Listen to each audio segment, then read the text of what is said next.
54개의 이 절수를 이 본문의 기록에 놓은 것은요, 여러분들이 시간 날 때에 이 본문 제목과 어떤 연관이 있는지를 여러분들이 스스로 기도하면서 하나님께 질문을 하시면서 자기 것을 만들 수 있도록 그렇게 하시기 바랍니다.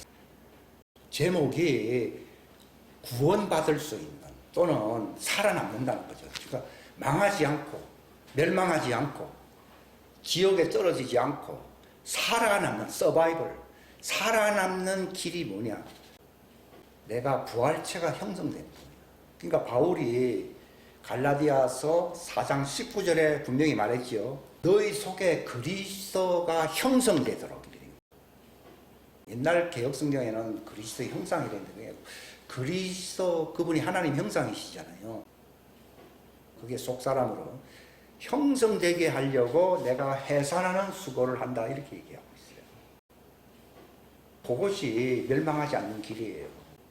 지옥에 안 떨어지는 길이에요. 그 옛날에는 그래도 착실한 사람 많은데 왜 5%밖에 안 되느냐에 대해서 의문점을 많이 가졌는데요. 열심히 하는 사람은 많이 있어요. 근데 핵심이 중요하잖아요. 우리가 인간 노력으로 열심히 한다고 되는 게 아니라 내가 살아남을 수 있는 하나님께서 그를 의라 부르시는 길은요. 우리 육신을 보고서 의라고 부르는 게 아니라 아가스에서 너 어여쁜 자야 그랬거든요. 내 얼굴은 검게 타들었는데 왜 저를 어여쁜 자라고 부르십니까? 이건 내 속에 그리스도의 형체가 이루어졌기 때문에 너를 내 어여쁜 신부다라고 하는 거예요.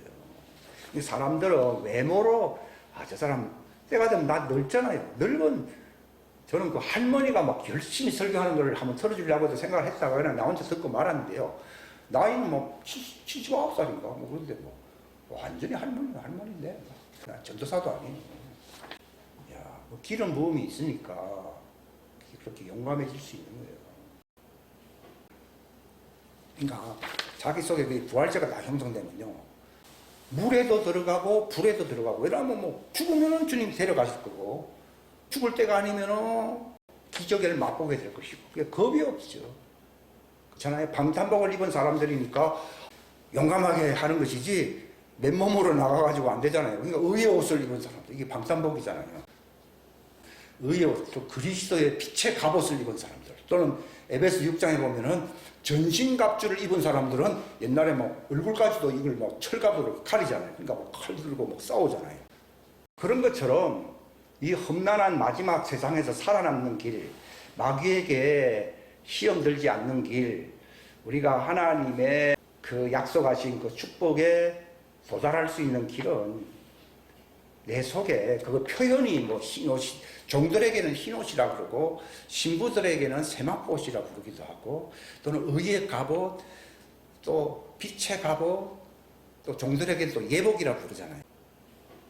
그러니까 오늘날 교회는 다니는데 왜 예복은 안 입었지 그러는 거예요. 당신 예복을 안 입으면 하나님과의 관계에서 흰옷을 자기가 만들어 입는다 했으니까 흰옷을 파는 자에게 가서 사라고 했어요. 그러니까 말씀을 전하는 자들에게 가서 그 말씀을 듣고 회개하 흰옷을 사 입으라 이 말이에요. 세마포옷을 입고 주님을 맞이하러 가는 기름 준비한 5 처녀가 신랑이로다 하니까 아이고 이제 나의 소원이 이루는 날. 그런데 어떤 5 처녀는 아무것도 없잖아요. 그러니까 이들은 흰옷을 입으려고 하는 사람들이기 때문에 세마포 입은 사람만 예수님의 신부가 되잖아요. 흰옷은 예수님 지상 재림할 때에 의와 신실함과 공의로 결혼할 자들이잖아요. 그게 흰옷이거든요. 그러니까 야 너거는 끝났어. 너거는 지옥 가. 이렇게 말을 한 게 아니라 파는 자에게 가서 사라는 거죠. 그러니까 그들에게 흰옷을 입으라고 하는 메시지가 있어요. 그들에게 그 옷을 입으라는 거예요. 불로서 흰옷을 입는 자들인지 아니면 성령으로 세마포 옷을 입든지 둘 중에 하나예요. 근데 이제 먼저 들림받을 사람들은 세마포 옷을 입은 기름 준비한 예수님의 신부들로서 자기 임무가 끝나면은 종들을 향해서 뭐라 말을 합니까? 새 예루살렘 성에서 만나자라고 얘기하면서 올라갑니다. 왜냐하면 그들이 마지막 때 또 해야 할 일도 있거든요. 지상재림할 때까지. 예수님은 분명히 말씀하셨어요. 너희는 세상 사람들 같이 무엇을 먹을까, 무엇을 마실까, 입을까 염려하지 마라. 근데 제가 알게 된 게 뭔가 하면은 썩을 양식을 위해서, 그걸 위해서 노동하지 말라는 말이지, 영생하도록 있는 그 진리의 말씀을 먹으려고 노동하라 이렇게 되어 있잖아요. 그걸 하게 될 때에 하나님이 주신다는 것이지, 아무것도 안 하고 뭐 이것도 안 하고 저것도 안 하면 뭐 굶어 죽는 거지. 그러니까 하나님의 자녀들에게는 뭘 구하라고요? 하나님의 왕국. 지금 메시지가요, 하나님의 왕국의 신비 메시지를 거의 다 제목이 다 같죠. 그런 메시지를 지금까지 얘기를 했어요. 왕국을 구하는 거예요. 지금 설교도 하나님의 왕국에 관한 메시지예요. 그게 어떻게 하면 내가 하나님의 왕국의 일원이 될 수 있는가를 아는 메시지다 이 말이죠. 그 제가 사람들 앞에 딱 섰을 때요, 그 사람들은 다른 건 잘 알아요. 그런데 하나님의 왕국에 들어가는 그 메시지를 모르고 있다는 것을 그분이 내 속에서 말씀하고 있더라고요. 그 상태로는 지옥이다 그러더라고요. 그러니까 다른 건 뭐 교회에서 봉사하고 이런 게 중요한 게 아니에요. 교회에서 뭘 하고 다른 거, 교회도 프로그램으로 막 돌리고 있잖아요. 그거는 하나님의 왕국의 신비가 아니에요. 그런 것만 열심히 하니까 이 사람 잡는 거예요. 사람 잡는 거. 사람들 속인다 이 말이에요. 아, 이렇게 열심히 하면은 천국 간다. 자기만 안 들어가면 그만인데 그걸 따라오는 다른 사람들도 다 같이 망하잖아요. 이제는. 그러니까 하나님의 왕국을 구하라는 말이 무엇이냐. 그 하나님의 왕국은 어떤 사람들이 들어가고 그 하나님의 왕국을 하나님이 어떻게 계획하셨고 어떤 것을 예수님이 마련해 놓았는가 하는 그것을 여러분이 확실하게 알아야 돼요. 왕국 복음이 온 세상에 전파된다. 그게 전도되어야 세상에 끝이 온다고 말을 했는데 오늘날 그런 전도는 하지 않고 우리 교회 좋습니다. 뭐 우리 교회 오면 복 받습니다. 이런 거는 왕국 복음하고 아무 상관이 없거든요. 그건 자기 교회 복음이에요. 교회 복음을 전하면은 황충의 피해를 받습니다. 성경은 창세기로부터 요한계시록까지 하나님의 왕국의 신비에 대해서 알려주고 있는데 왜 신비라고 하는가 하면은 성령님의 계시로서 알려주지 아니하면은 그것을 깨달을 자가 없다 이 말이에요. 그런데 사람들은 신학적으로 뭐 자기의 이성으로 자기들이 다 그렇게 상상력을 발휘해서 설교를 하잖아요. 그런 것을 속이는 멸망케 할 가증한 진노의 포도주로예요. 왜 이것을 가지고 얘기하냐 이거예요. 바울이 그랬잖아요. 내가 너희들 가운데 거할 때 내가 심히 떨고 두려워했노라. 왜 그랬습니까? 내가 하는 말이 어떤 세상 사람들의 지혜나 나의 어떠한 학력으로 하지 아니하고 오직 성령의 계시 나타나심, 성령의 계시하심으로 내가 그 말을 전하게 하려고 내가 여러분들 앞에서 심히 두렵고 떨었노라라고 고린도전서 2장에 나와 있어요. 2장. 그러니까 성령님이 깨닫게 해주지 아니하면 하나님의 왕국의 신비를 모르는 거예요. 그게 많은 사람이 다 믿음 갖고 있어요. 아, 교회에서 이렇게 열심히 뭘 하든지 하면은 나는 구원받는다. 그거는 당신네들 믿음이지 예수님의 계시된 믿음이 아니에요. 성경에서 믿으라고 하는 것은 자기 믿음을 가지라는 얘기가 아니라 하나님께서 빛의 계시를 통해서 알려주신 것, 이것이 여러분들의 깨달음이 되어서 믿음을 가지라는 뜻이지. 사람들은 각자 믿음이 있어요. 근데 이제 발등에 불 떨어지는 날이 올 겁니다. 왕국의 신비를 깨닫는 것이 뭐라고요? 믿음이라고. 믿음은 뭐라고요? 하나님의 왕국을 내가 내 것을 목사가 저런 얘기하더라 소용없고 성경 읽다가 이거구나. 창세기 이게 이만이네. 딱 알게 될 때 여기 믿음이 생긴 거예요. 믿음은 어디에서 나요? 들음에서 나고. 들음은 어디요? 하나님의 말씀. 그건 하나님 말씀은 생명수 계시를 얘기하는 것이지 문자가 아니고 문자는 누구나 봅니다. 근데 문자 속에 숨겨져 있는 그 계시를, 신비의 계시를 알아야 됩니다. 어떤 사람은 문자만 알면 되지 뭐 그거 갖다가 해석을 하는 게 아니라 하나님이 성령님을 왜 보시냐. 믿음이 오기 전까지 이런 말을 쓰잖아요. 근데 성령님이 오셔야 믿음이 생겨야 안 생겨요? 생기는 것이지 율법 아래서 문자만 이거 보고 있다고 해서 믿음 생기는 사람 그게 아니에요. 사람들이 많이 착각하고 있어요. 그냥 성경 말씀만 많이 읽으면 된다고. 천만에요. 문자로서 믿음이 생긴다 그러면은 그러면 뭐 목사도 필요 없고 교사도 필요 없고 선교사도 다 필요 없고. 근데 문제는 목사나 선교사 이런 사람 왜 필요하냐? 그 사람들이 하나님의 말씀의 계시를 받아야 된다는 거죠. 그래서 이 베드로에게 뭐라고 말했습니까? 왕국 열쇠를 준다. 열쇠가 왜 필요합니까? 아무리 손으로 손잡이 누르고 해도 문 안 열립니다. 키를 집어넣어서 싹 돌려야 그게 열리거든요. 그 무슨 말입니까? 왕국의 그 키 열쇠를 주신다는 말은요, 성령님의 계시를 받게 된다 이 말입니다. 그러면 문자와는 수준이 다른 그 오묘한 깊은 말씀을 알게 되는 거예요. 그것을 갖게 될 때에 내 속에 뭐가 흐릅니까? 생명수가 흐르는 거예요. 지식, 문자가 흐르는 게 아니고 생명수가 내 속에 싹 그러면 기쁨이 충만해집니다. 그러면 그게 넘치게 되면은 내 잔이 넘치나이다 그랬잖아요. 그것을 선포하게 됩니다. 그게 권능입니다. 권능. 그 말씀을 깨달음으로써 선포할 수 있는 것이 예수님의 증인이 될 수 있는 열쇠를, 하나님의 왕국의 열쇠를 가진 것이에요. 여기도 본문에 나와 왕국의 신비를 아는 것이 너희들에게 허락되었다는 말은 성령의 계시의 키를 갖게 될 것이고, 그러나 저들은 마음이 내게서 멀기 때문에 그들은 받을 수가 없고, 들어도 듣지 못하고 보아도 보지 못하게 함으로써 그들을 구원하겠다 했습니까? 그들의 죄를 사해주지 않겠다고 했습니까? 깨닫지 못하는 자에게는 죄가 사해지지 않습니다. 근데 여러분들이 그 말씀을 깨닫게 되면 죄가 사해져버립니다. 예수님께서도 제자들에게 뭐라 했습니까?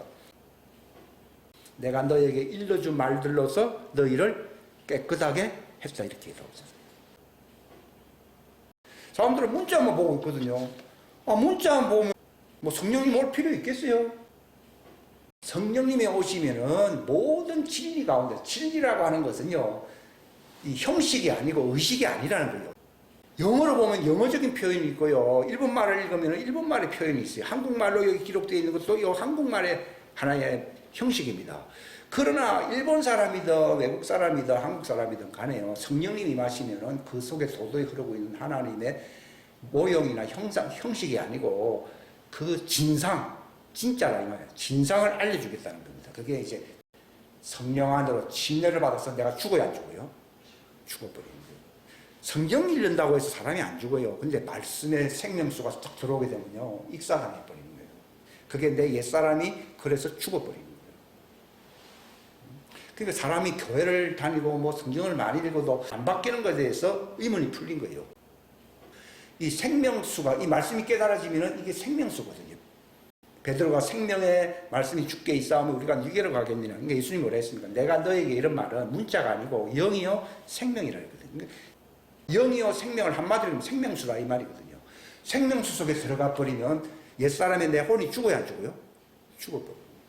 그러니까 바울이 나는 죽었다고 얘기하잖아요. 이 로마서 전체를 읽어보면요, 그분의 몸으로 우리가 죽임을 당하셨는데, 죽었다는 얘기를 하는데 사람들은 고행을 하면요 육체가 죽어버립니다. 육체 죽으면 지옥 가요. 자기가 자기를 죽이면 자살이기 때문에 지옥 갑니다. 근데 생명수에 의해서 나의 옛사람이 죽어버려야 돼요. 그리하면은 부활의 형상이 마치 하늘의 미랄이 땅에 떨어져 이렇게 죽어야만이 그 속에서 부활가 일어나잖아요. 그거 똑같습니다. 생명수에 의해서 내 혼의 옛사람이, 내 기질, 혼, 인간의 그 기질이잖아요. 이게 죽어버리는 게, 그 말씀의 생명력이 내 속에서 새로운, 거듭나는 새로운 생명체로서 태어나게 돼요. 이걸 거듭났다고 하는 거예요. 니고데모에게 다시 태어나자 하니까 뭐 내가 어머니 뱃속에 들어가야 되니 참 말도 안 되는 소리를 하고 앉았는데, 불로서 네가 태어나든지, 이게 이제 종들에게 나타나는 일이거든요. 아니면은 성령으로 태어나든지 해야 된다는 거예요. 그게 바로 이 생명수 말씀으로서 나의 기질, 혈통과 부모로부터 흘러내려온 유전이 있잖아요. 그 유전의 사람이 죽어야 안 죽어요? 죽는 거, 그게 진짜 침례예요. 저기 침례 속에 아무리 들어가도 안 죽습니다. 그것도 다 모형이에요. 한때는 잘 모르니까 하나의 모형으로서 하는 게 안 하는 것보다 낫다 이런 생각을 하지만요. 핵심은 그분의 생명수예요. 생명수. 생명수에 의해서 내 혼의 기질에 이게 아담으로도 물려받는 그 기질 있잖아요. 그 기질에 사람이 죽어버리는 거예요. 그리고 내 속에 그 말씀은 생명수 안에 생명이 있잖아요. 그 생명에 의해서 창조가 되는 거예요. 이걸 하나님의 창조라고 하는 거예요. 이게 부활로서 부화가 되잖아요. 이게 하나님의 창조의 형상으로 부화가 일어나는 걸 하나님의 창조라고 그러거든요. 예수님도 죄가 없는 사람이 마리아 몸에 생겨서 안 생겼어요. 생겨난 것이 태어났기 때문에 죄 없는 몸으로 태어날 수 있었던 것이지 혈육으로 그냥 오게 되면 예수님도 사람이지 하나님의 아들이 될 수가 없죠. 마찬가지로 부모로부터 물려받은 거, 아담으로 물려받은 것이 있는데 육체 아니 육체의 혼에는요.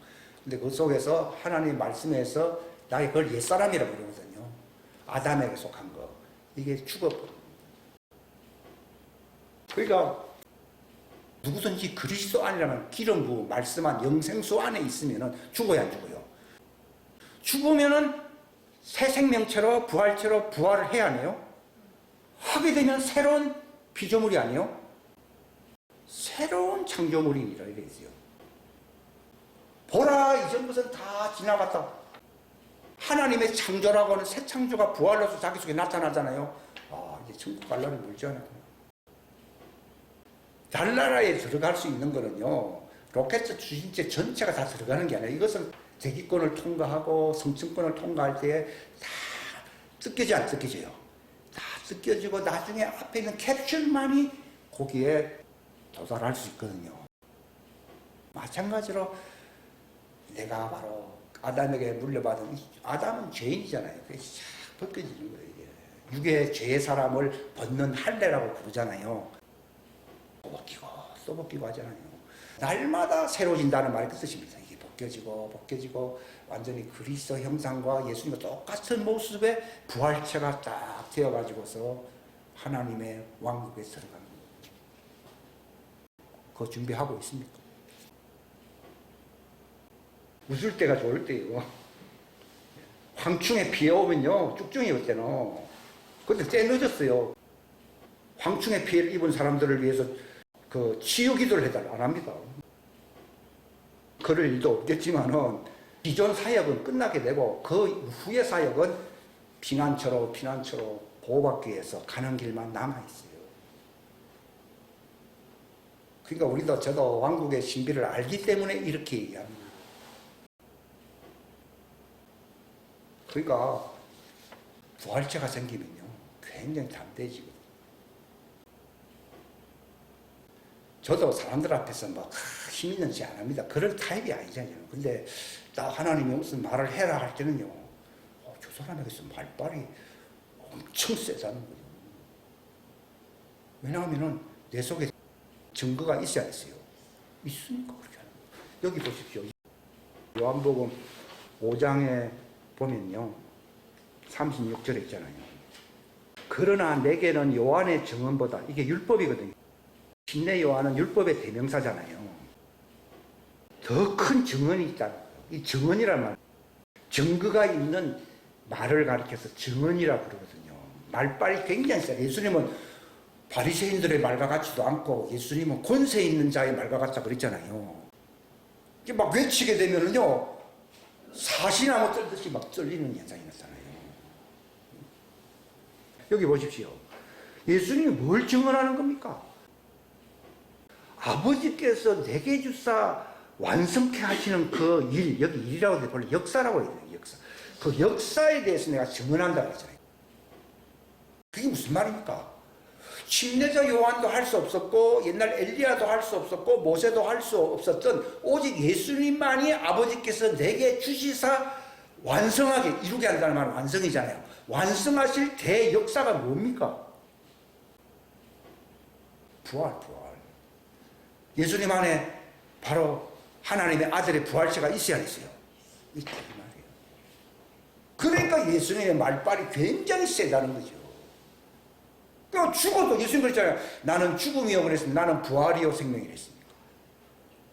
자기 속에 부활체가 있습니까? 저는 옛날에는 뭐 죄인이고, 나는 죽을 죄인이고, 이런 말이 좀 감동이신데요. 저는요. 이제 난 부활이요, 생명이요 하니까 말빨이 굉장히 세죠. 그래야지 영이요, 생명이신 왕국 복음이 팍팍 들어가지. 아이고, 나는 죽을 죄인입니다. 이런 말빨이 되겠습니까? 안 되죠. 당신이 무슨 빽으로 그런 말을 할 수 있냐? 내 속에 죽지 않을 부활체가 있어야 했어요. 있으니까 생명을 외치는 거예요. 죽음은 이전 것은 다 지나갔다고 이렇게 얘기할 수 있지. 무슨 얘기죠? 나는 예수님만 이 얘기하는 게 아니라 나도 이제 하게 돼. 예수님 닮아서 저도 그 얘기해요. 왜냐하면 제게도 완성케 할 하나님의 대역사가 있어야 했어요. 있죠. 뭡니까? 부활체. 하나님의 창조. 부활은 뭐라고요? 하나님의 새 창조. 따라합시다. 시작. 부활은 하나님의 새 창조. 새 사람. 그러니까 새 사람의 위력으로 전해버리니까 마귀가 혼비백산을 갚버리는 거지. 저 누구죠? 그 이름이 생각이 안 나는데요. 그 마귀하고 아주 가까운 사람이 있었어요. 마술상관. 그것은 얘가 한번 털어준 적이 있잖아요. 그 사람이 살서 사람을 건드려가 많이 죽였거든요. 그래서 용기가 내가지고 저쪽에 보니까 안에 등불이 있어요. 빛이 있잖아요. 저거 이상한데 나 한번 건드려볼까 했다가요. 다 하는데 요한일서에 보게 되면은 하나님께로부터 태어난 자는 악한 자가 저를 어떻게 한다 했어요? 만지지도 못한다. 딱 건드리려고 했는데 자기가 미국에서 그 짓을 했는데 자기가 구라파까지 대서양을 건너서 나다봐 떨어졌다고 하잖아요. 그러니까 자기 속에 부활체 생명체가 있는 사람은요, 다른 사람을 위해서 사는 그것 때문에 여기 있는 거예요. 저도 그 전까지는 그게 이루어지기 위해서 나를 위해서 뭐 살아왔는지는 모르는데요, 그게 이루어지면은 다른 사람들을 살리기 위해서 생명을 위해 빛을 전해주기 위해서 내가 존재하는 것 뿐이지, 그 외에는 내가 이 세상에 있어야 할 이유가 없어져 버려요. 이게 뭘 구하는 거예요? 하나님의 왕국을 구하고 있잖아요. 성령으로 마귀를 내쫓아버리는 사람은 그 귀신 정도가 아니에요. 7 귀신을 내쫓아버리는 사람은 하나님의 왕국이 저 속에 임했다고 그러잖아요. 저 성전돼 버린 거예요. 이 새 사람은, 따라해보세요. 새 사람은 성령님이 거하시는 성전이 된다. 예, 새 사람은 성전입니다. 에덴 동산 갈 거 없어요. 내 속에 에덴 동산이 이루어지는 거예요. 그러니까 에덴 동산 기쁨의 동산이잖아요. 그래서 항상 기뻐하는 거예요. 근데 바울은 눈물도 많이 흘린 것은 저 사람들이 안 되고 있기 때문에 눈물 흘린 것이지 자기 때문에 눈물 흘린 게 아니에요. 그렇게 되지 아니한 사람들이 꽉 찼잖아요. 그것 때문에 메시지를 정하는 거예요. 그것 때문에 어쩌고저쩌고 잔소리를 해서 외쳐버리는 거예요. 말빨이 굉장히 센 거죠. 왜냐하면 부활체로서 말을 해버리니까. 마귀가 뭐 대서양을 건너 나 뒹굴 정도면은 뭐 사람들이 뭘 하겠습니까? 이 단계로 그렇게 가는 거죠. 예수님이 그랬잖아요. 요한의 증언과 요한은 율법의 대표자입니다. 모세와 같이. 근데 율법은 무엇의 권능이라 했습니까? 죄의 권능이라고 되어 있어요. 죄의 권능은 사망이잖아요. 율법은 결국은 끝은 사망이에요. 근데 예수님은 복음의 증인이시잖아요. 첫 증인이 되시며 요한계시록에 있죠. 그러니까 예수님은 요한보다 더 큰 증언이 내게 있는데, 그게 뭐냐면 아버지께서 내게 성령을 주시사. 예수님이 그리스도라는 말은 성령 받은 자잖아요. 예수님도 사람으로 오셨기 때문에 성령 받으면 어떤 일이 일어난다는 거예요? 부활체가 되는, 예수님 나는 부활이요 생명이다 말할 정도로 바로 부활체가 되는, 예수님도 부활로서 아버지께로 가셨잖아요. 그죠? 그러니까 오늘날 뭐 죽으면 좋은 데 간다. 죽으면 좋은 데 못 갑니다. 부활체가 되면은 안 가봐도 내가 벌써 하나님 안에 있어야 안 있어요? 있지요. 부활체는 세상 안에 있습니까? 하나님 안에 속해 있습니까? 하나님 안에 속해 있으니까 육체가 죽으니까 자연이 어디로 갑니까? 하나님의 곳으로 가는 거예요. 근데 자기 속에 하나님의 부활체가 없다. 땅에 속한 육체에 속했다. 그러면 흙 속에 묻혀야지. 흙에만 들어가야 되지. 무덤에 들어가야 되는 거예요.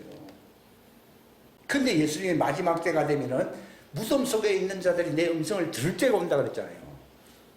그러니까 그들도 나타나가지고서 저 광야, 에스겔 골짜기 그 광야로 가야 안 가요?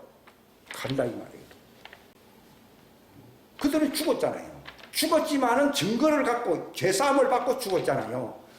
죄사함을 받고 죽으면 나중에 되살아납니다. 그러니까 예수님은 나는 부활이요 생명이니 그 죄사함을 받은 자는 죽었어도 살아나겠고 살아서 나를 믿는다는 말은 성령님으로 새 생명의 부활체로 살아가는 사람은 영원히 죽지 않는다고 그랬죠. 사도행전 7장에 스데반이 돌에 막 맞는데 벌써 부활체로 하나님이 딱 돌에 맞을 때는 죽는 거잖아요. 딱 부활체로서 육체를 딱 비껴놨어 입에서 포기하는 거예요. 그러니까 저들의 죄를 사해달라고 막 기도를 하잖아요. 만약에 육체 안에만 붙어 있으면요, 돌에 맞으면 그런 말 할 새가 어디 있습니까? 날 살려라 하면서 막 땅바닥에 쓰러지잖아요. 근데 그때가 오면은 딱 육체를 벗어나게 되거든요. 육체를 초월하게 되거든요. 그러니까 자기 육체를 이렇게 보는 거죠. 다 쓰러지게 되었지만 저들을 용서해달라고 그러잖아요. 왜냐하면 종들이 용서를 받아야 살아나니까. 근데 부활체로서 사는 사람은 새로운 피조물이거든요.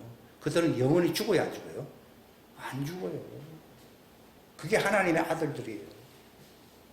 그들은 하는 일이 뭡니까? 그렇게 자기들 돌멩이로 치는 자들을 용서해 줘야 되는 거예요. 그 종들은 하나님의 하는 일을 모른다고 예수님이 요한복음 15장에 나오잖아요. 그러니까 저들의 죄를 사해달라고 기도하잖아요. 스데반도 저들은 자기들의 하는 일을 모르는 종들입니다. 용서해 주십시오 하면서 그 영이 하나님께로 가잖아요.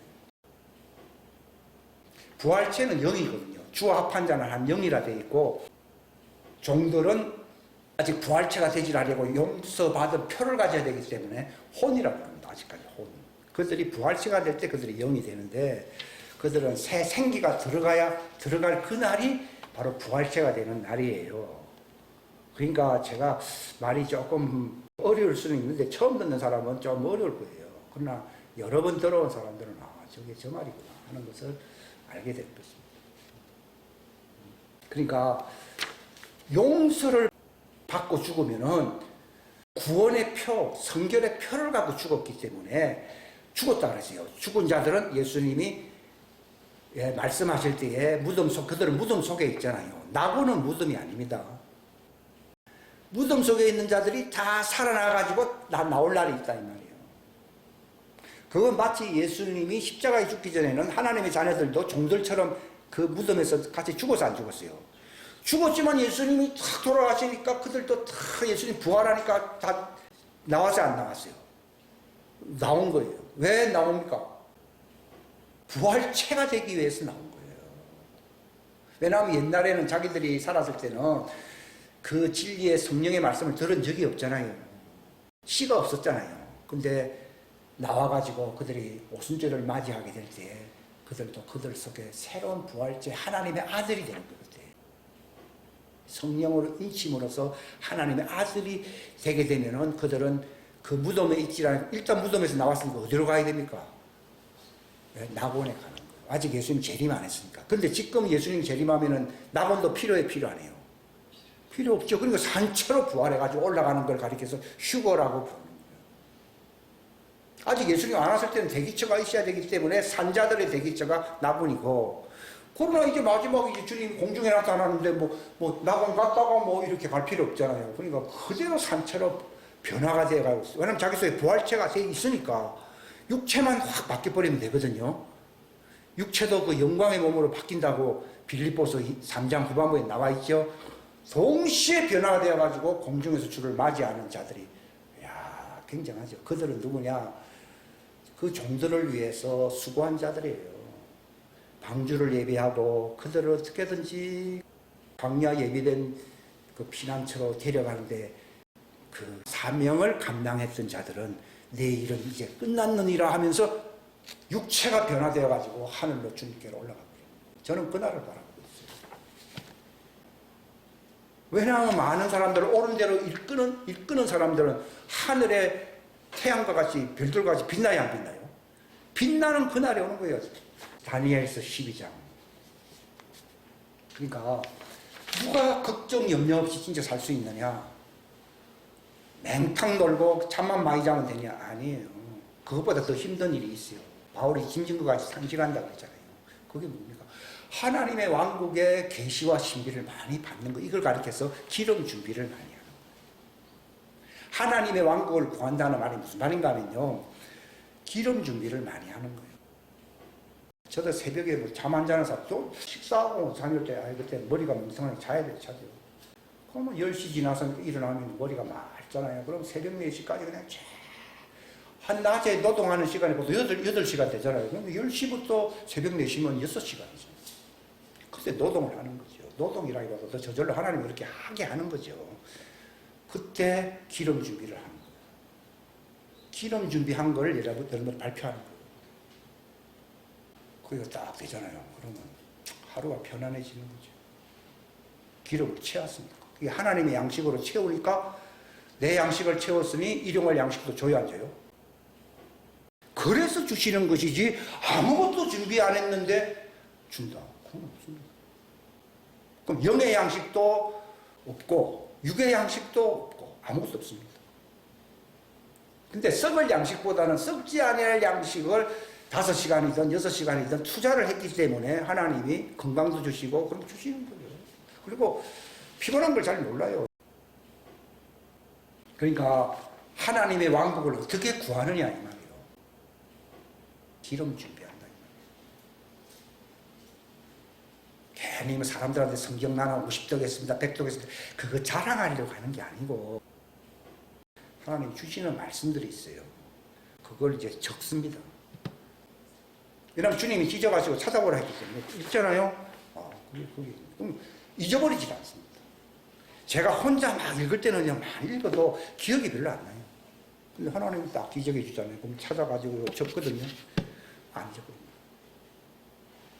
생각나게 해주겠다 그랬습니까? 안 적거든요. 그러니까 제가 말씀드립니다. 걱정 연명 없이 살 수 있는 비결은 우리 속에 기름 부음이 충만해져가지고 넘치도록 충만하게 되면은 그때는 하나님이 그 수로를 열어버리거든요. 그때가 세상에 너희는 뭐예요? 빛을 발하라 하는 그때입니다. 저는 그날을 바라보고 있습니다. 그걸 충만이라고 하잖아요. 말씀 충만. 스데반이 무슨 충만입니까? 말씀 충만, 성령 충만, 믿음 충만. 왜냐하면 하나님 왕국의 신비를 다 아니까 믿음 충만이 되는 거죠. 충만이 되니까 돌멩이 던지는 앞에서 너무 막혀지잖아요. 왜냐하면 부활체니까. 부활체는 안 죽거든요. 육체가 죽지 부활체가 안 죽습니다. 담대한 거예요. 사자처럼 담대. 그렇게 되기 위해서는 기름을 준비해야 돼요. 쌀가마니 준비가 제일 문제가 아니에요. 기름 준비하십시오.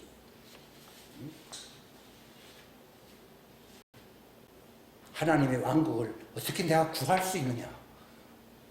그 왕국의 신비를 아는 지식으로 가득 차야 돼요. 뭘 물어봐도 대답할 수 있습니다. 성경이 그러잖아요.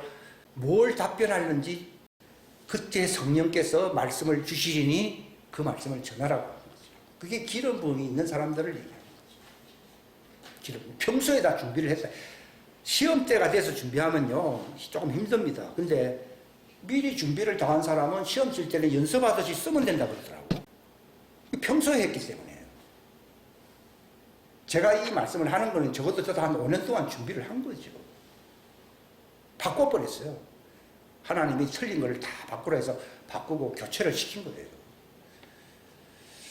그게 하나님의 왕국을 구하는 것입니다. 하나님의 왕국을 구한다는 그 증거는 뭐가 됩니까? 자기 속에 증거가 있습니다. 그게 증거가 뭡니까? 부활체. 예수님과 똑같은 형상으로 부활체가 내 속에 있게 됩니다. 그 여자가 천연지 엄마인지는 어떻게 합니까? 아이를 수태했다. 그러면은 엄마지. 전혀가 아닙니다. 씨가 들어가 버린 거죠. 마찬가지예요.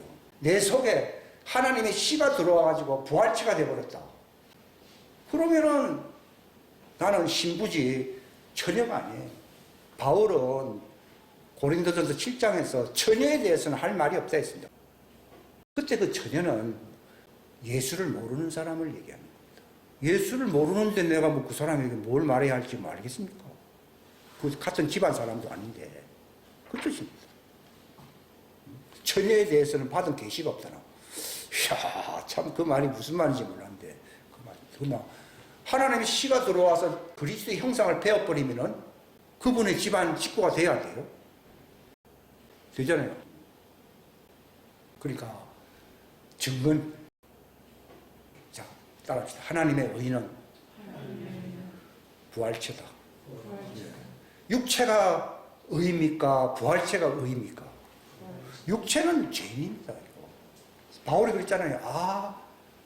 나는 괴로운 사람이로다. 이 사망의 육체에서 누가 나를 건져내라고 그랬잖아요.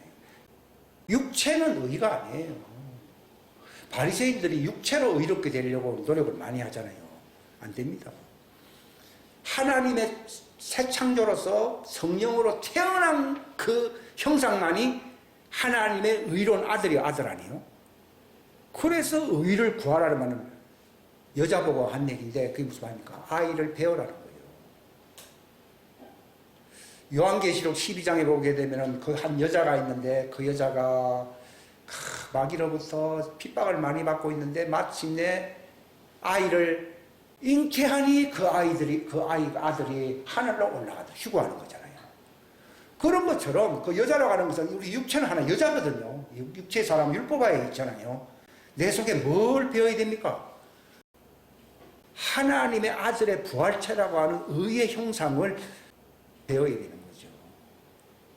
그러면 그리스도의 씨를 낳은 사람이기 때문에 하나님의 권속이 되잖아요. 남의 여자였는데 그 집안에 들어와서 아이를 낳으면 그 집안 사람이 되잖아요.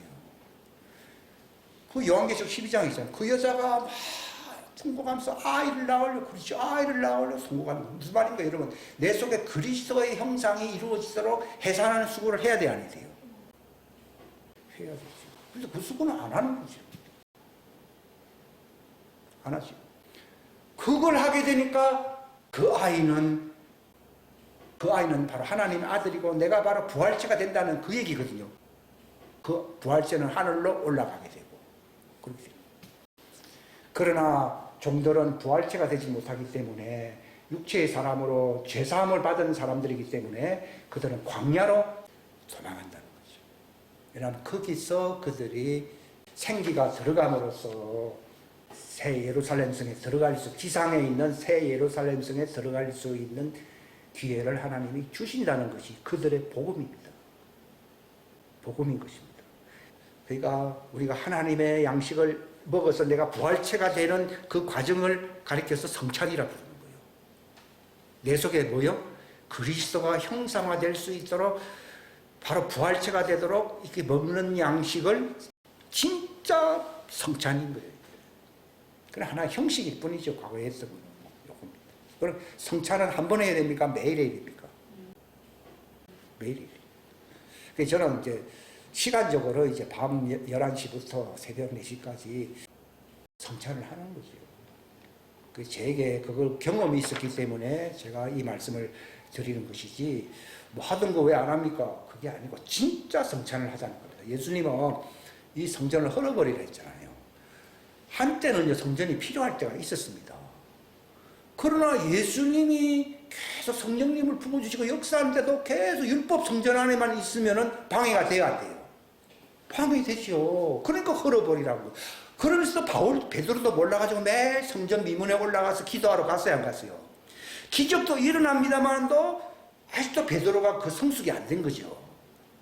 그런데 마침내 하나님 이거 가만뒀다가는 그 교회당이든 건물이든 성찬 의식이든 그게 다 우상이 될 수 있지 않습니까? 가톨릭은 우상됐잖아요. 신부가 안 주면 너 구원 못 받아. 이거 장난치고 있는 거 완전 장난. 모르면 이제 그런 장난에 다 넘어가 버리는 거예요. 뭐 신부가 주는 뭐 빵을 안 먹으면 뭐 지옥 간다고요. 말 같은 소리를 해야지. 그 옛날에 뭐 파문시키고 하는 얘기도 참 우스운 얘기죠. 성찬에 참여하지 않은 왕은 저주받은 왕이라고 했잖아요. 감옥에도 넣어버리고 그러잖아요. 옛날 교황권 시대가 그랬잖아요. 그 신부들의 전성시대였잖아요. 그게 1000년 동안 계속되었잖아요. 그러니까 예수님이 기꺼이 성령으로서 자기들 속에 진짜 에덴 동산 성전이 세워져야 할 시대인데 계속 예루살렘 성전만 고집해 버리니까 티토 장군이 올라와서 다 벽돌 하나 안 남도록 다 사라지도록 멸해양면해요.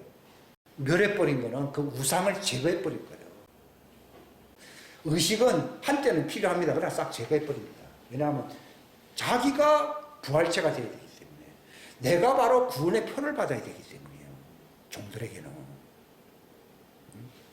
그러니까 예루살렘에서 이제 모이지도 못하게끔 만들어버렸잖아요. 그리고 그 기독교의 중심이 예루살렘에서부터 어디로 올라가 버렸어요? 지금 시리아에 있는 안디옥. 시리아 안디옥으로 중심권이 올라가 버렸잖아요. 또 시리아 안디옥도 나중에는 무너지고 그것이 구라파로 가고 구라파에서 러시아로 가고 뭐 나중에는 미국으로 가고 그랬는데 어떤 것을 자꾸 성지로 만들려는 경향들이 있어요. 인간들이. 목사가 목사지, 예, 뭐 유명한 분을 뭐 매일 뭐 추모 예배는 하면 안 돼요.